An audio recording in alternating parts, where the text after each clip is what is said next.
Welcome back to another video, guys. I want to talk about Cyberpunk 2077. Cyberpunk. I heard about this game when it was first announced way back in was it late 2012 or early 2013, somewhere around that time period, man. Cyberpunk 2077. At that time, I haven't played a Witcher game. I knew it was from the same studio. I didn't know what it was about, so I did a bit of research, and it is like a tabletop down kind of board game, yeah. And a few years later, I played The Witcher 3 when it came out in 2015. I really enjoyed my time with The Witcher. If you haven't played it, you have to. What are you doing?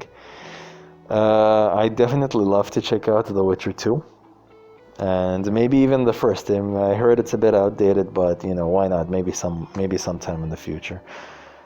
So, anyways, yeah, Cyberpunk. I got it and played it on base PS4, and man. Everything that has to be said has already been said, and you know what I mean, man. The glitches, the crashes, the this and that. I've always heard about, especially with some new releases, the game would be glitchy and things like that, and I would experience glitches and crashes, but like Cyberpunk 2077, I have never seen before, man. Like, seriously, oh my goodness, everything. From the graphics to the HUD to sounds to whatever. But despite all of that, despite the glitches and the flaws and all that, I really enjoyed my time with the game. I really did. I would get frustrated a lot of times. The game would crash a lot of times. Dude, the game crashed in the credits screen. The game crashed in the credits screen, and then just like, oh my goodness! Like, as the credits were rolling, game crashed. I mean, that's how bad the situation was. But I'm pretty sure the game is stable right now. I'm not sure. I haven't checked out updates and stuff. I haven't checked out what the whole situation with the game as of now. But yeah, I played the game. I finished it. The music is great. The atmosphere. I've always liked the cyberpunk genre, but I never really delved deep into it. But with Cyberpunk, you get to live it up close and personal, and it, like I said before, it is a great experience. Doing jobs, getting down and dirty, and in the world, and crafting and upgrading and leveling up your skills and doing this and that. I mean, of course, the game had lots of flaws when I played it. I'm not sure if right now. I haven't touched it as much after they've released so many updates and stuff. But hopefully it's stable.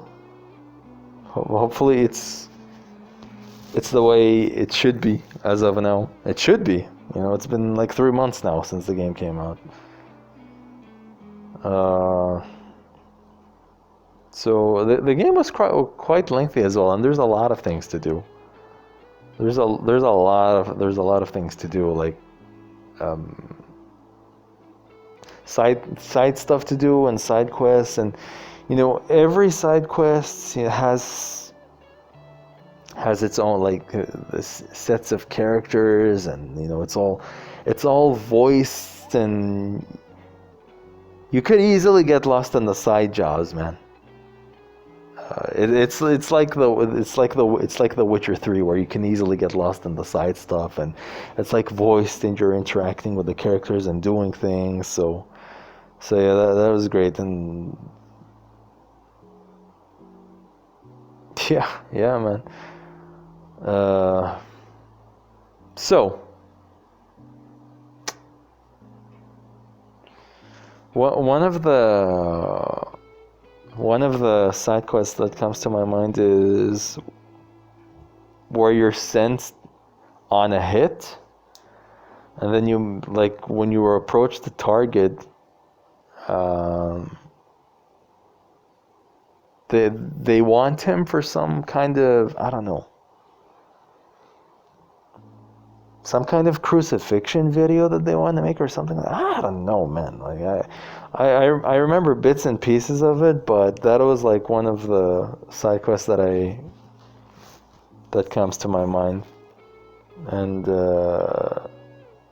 yeah, the reason I'm bringing this up is because I was so, like, I really wanted a certain outcome, and I really tried hard to drive, to drive my decisions and like dialogue decisions and whatever in order to reach a certain outcome.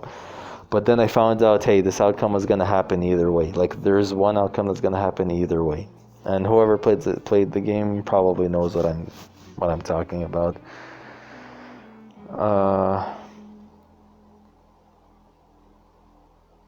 The characters, man. The characters, they're there's one of these characters. He's like a clown-like kind of guy and has a grenade for a nose. I forgot his name, but yeah. So, and the character of Johnny Silverhand as well. It was nice seeing him, kind of evolve and grow with V throughout the game and as you're progressing. And dude, my thoughts are all over the place when it comes to this game, man. It's like I love it, but at the same time, like, I acknowledge the flaws and stuff. I don't know, man. It's a mess, really. It is one big mess. There's so many weapons to go through, like shotguns, pistols, assault rifles, melee weapons, and skill trees, and the crafting system. Yeah, man, many things to touch on, man. Vehicles, and, the side quests that you come across, and the gigs and all that stuff. And like, once you do, like, you're doing jobs and finishing activities, you get street cred, and then you get called on, you get contacted by people who offer you more jobs and things like that. Like, you level up your street cred. So yeah, man. Yeah. I don't want to talk too much about the main storyline, because I think it's great, and I think that you should experience it for yourself. But yeah, man, by the end I was really invested. Like, up until the end I was really invested in the whole world and the story and where things are headed. And the side stuff is great as well. I played as male V, and like, one of the other characters that I enjoyed seeing the progression of the relationship between my character and this character was Judy. How at first, she's kind of like distant and she doesn't trust you and stuff, and then how that relationship evolves to friendship and among other things. But yeah, I want to talk more about Johnny Silverhand, but I just don't want to say anything that might spoil anything. But I really like his character a lot. I really like this character. So yeah, I mean, yeah. I think I kind of said I think I kind of said all I wanted to say, sort of, kind of. Then I played the game on the PS5. Like, when I got the PS5, I played it on there, and it was a solid, stable 60 frames per second, and it was like playing a different game, man. Really, it was like playing a different game compared to base PS4. Going from base PS4 to PS5 on Cyberpunk. Yeah, it's not even a comparison at that point. And then there's a PS5 patch coming later on this year. Maybe they announced the date, but I don't know. I didn't check it out. I definitely see myself replaying the game. I wouldn't mind replaying the game. Definitely not mind. Would I recommend the game? Yeah. But only if you're playing it on PC or PS5. PS4? Nah, I'm sorry. I mean, you could get through it, but the optimal experience is either PS5 or PC. I know there's a lot of things that I missed out, like a lot of points that I missed out on. I know that maybe some of the things I said were a bit redundant. But yeah, I mean, that's my just, you know, these are just some of my quick thoughts on the matter, on the game. So, you know, if you're kind of like 50-50 on whether you should get the game or not, if you haven't already, maybe wait for a price drop and then definitely check it out, definitely pick it up. So yeah, either on PS5 or PC, PS4, I'd rather pass on that, even though that's the way I played it, like that's the way I fully experienced the game from start to finish. But yeah. Anyways, guys, thanks for checking out the video. See you all soon. Peace.